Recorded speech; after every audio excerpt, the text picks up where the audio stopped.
ভাই, আমি কি চাকরির জন্য কম চেষ্টা করছি? আর এই যুগে কি টাকা ছাড়া চাকরি হয়? যার টাকা আছে তারই চাকরি হয়। কিসের টাকা ছাড়া চাকরি হয় না? ওই যে ওই এলাকার রিপনে দিয়ে চাকরিতে ঢুকছে, কোনো টাকা লাগে না। থাকেন, আমি যাই, আমার ভালো লাগতেছে না। আচ্ছা দাঁড়ান, আপনাকে একটা খুশির সংবাদ দেই, এইদিকে আসেন।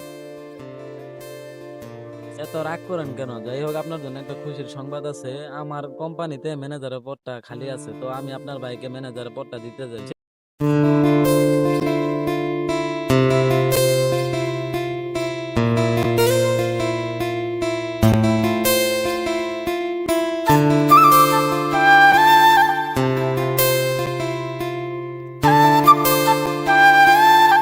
কই গেছিলি রে?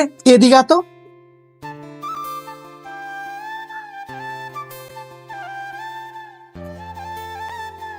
কি রে নবাব দাদা, তুই কই গেছিলি? তোর কি কোনো খায়দা কাম নাই নাকি?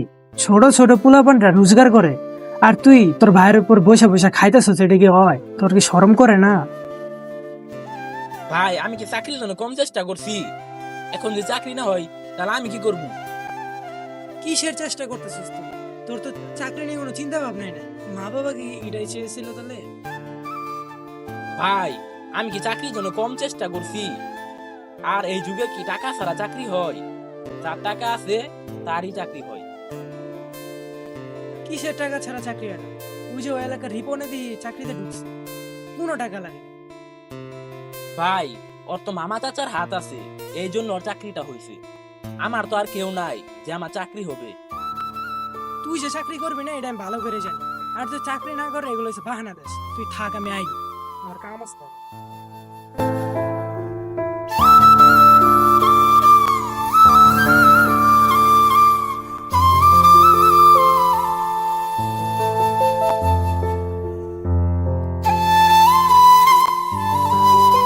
হুজুর, আসসালামু আলাইকুম। ওয়ালাইকুম সালাম। তো সিফাত সাহেব, কি হয়েছে আপনার? অনেকক্ষণ ধরে আমি দেখলাম, লক্ষ্য করলাম আপনি মনমরা হয়ে বসে আছেন। তো কি হয়েছে আপনার? এরকম কি?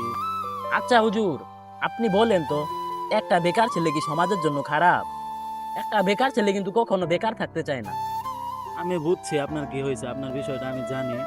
তো এটা মনমরা হওয়ার কিছু না, এটা আল্লাহ তাআলার একটা পরীক্ষা। আসলে সমাজটা মানে এমন পর্যায়ে যায় পৌঁছেছে যে মানুষ বেকার ছেলেদেরকে দামি দেয়। আসলে এটা ভুল। আমাদের উচিত তাদেরকে সবসময় সাপোর্ট দেওয়া, তাদেরকে পাশে রাখা। আচ্ছা, আমি আপনার কথাটা বুঝছি। যাই হোক, নামাজের টাইম হয়ে গেছে, তো আপনার সাথে পরে কথা বলি, পরে এক সময় বিস্তারিত।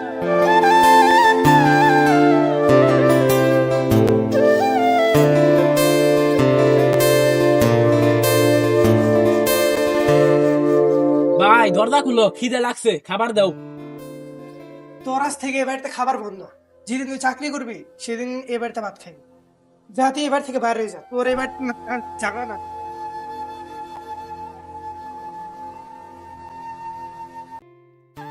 আচ্ছা, কি হয়েছে আজকে আপনার মনমরা? ওই দিনকেও দেখলাম মনমরা। কি হয়েছে আপনার? কি আর হবে, বাড়িতে একটু ঝামেলা হয়েছে আর আমাকে বাড়ি থেকে বের করে দিছে। আচ্ছা দেখেন, কষ্ট পাইয়েন না, কষ্ট নিয়েন না। যা হয়েছে দেখে আমি আপনার বাইরে বুঝাই কি করা যায়। চাকরির ব্যাপারটাও দেখতেছি, আপনি বাইরে থেকে বের হয়ে যান না, বাড়িতে চলে যান। আমি দেখছি আপনার ভাইকে বুঝাইতেছি কি করা যায়।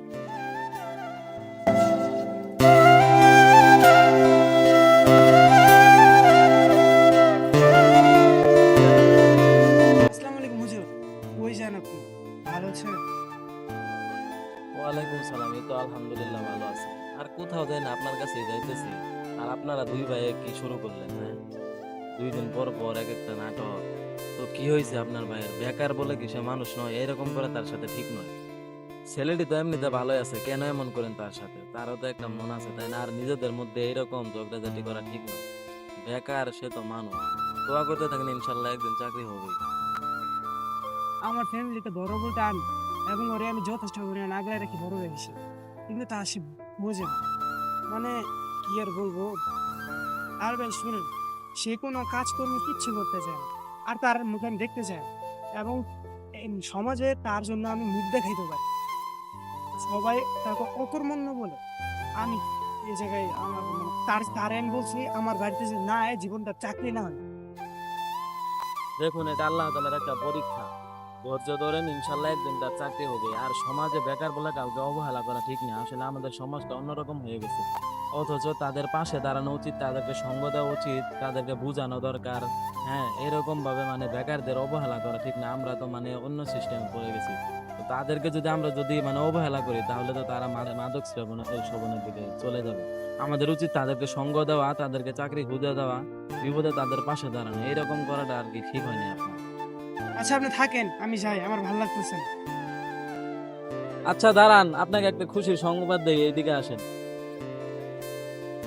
এত রাগ করেন কেন? যাই হোক, আপনার জন্য একটা খুশির সংবাদ আছে। আমার কোম্পানিতে ম্যানেজারের পদটা খালি আছে, তো আমি আপনার ভাইকে ম্যানেজারের পদটা দিতে যাই। সেই ছেলে হিসেবে অনেক ভালো আছে, তো তাকে কাগজপত্র নিয়ে আমার অফিসে আগামীকাল যোগাযোগ করতে বললেন। দেখি তাকে ম্যানেজারের পদটা দিব ইনশাল্লাহ। আলহামদুলিল্লাহ হুজুর, আমি অনেক খুশি হয়েছি আমার ছোট ভাইকে একটা চাকরি দেওয়ার জন্য। হুজুর, হুজুর আপনি আমার ভাই, হুজুর আমার ভাই। হুজুর আপনি আমার বড় একটা উপকার করলেন হুজুর। আল্লাহ আপনার ভালো করুক, আর সবসময় দোয়া করি আপনি যাতে ভালো থাকেন, সুস্থ থাকেন। হুজুর ধন্যবাদ অনেক। আচ্ছা, ধন্যবাদ দিতে হবে না।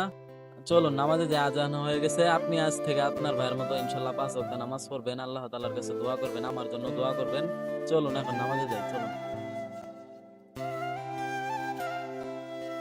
আসসালামু আলাইকুম। তো আজকের এই ভিডিওটি আমরা সমাজের বেকার ছেলেদেরকে নিয়ে বানিয়েছি। তো আসলে সমাজটা এই পর্যায়ে পৌঁছেছে যে মানে সমাজে বেকার ছেলেদের মূল্য নেই। তো আসলে আমরা কিন্তু হ্যাঁ, এটা বিশ্বাস করি যে আল্লাহ তাআলা ভাগ্যে যা লিখে রেখেছেন তাই হবে। তাই আমাদের উচিত বেকারদের অবমূল্যায়ন না করে তাদেরকে মূল্যায়ন করা, তাদেরকে সঙ্গ দেওয়া, তাদেরকে সবসময় পাশে রাখা। ইনশাল্লাহ তাদেরকে যদি আমরা যদি সঙ্গ দেই, এই ভিডিওটির মতো যেভাবে আমরা মানে চিত্রটি তুলে ধরেছি, এইরকম ভাবে কিন্তু তার জীবনের মধ্যে মানে একটা চাকরি এসে করতে পারে। তো যাই হোক, ভিডিওটি ভালো লাগলে সকলেই লাইক, কমেন্ট এবং শেয়ার করবেন, চ্যানেলটি সাবস্ক্রাইব করবেন। আসসালামু আলাইকুম।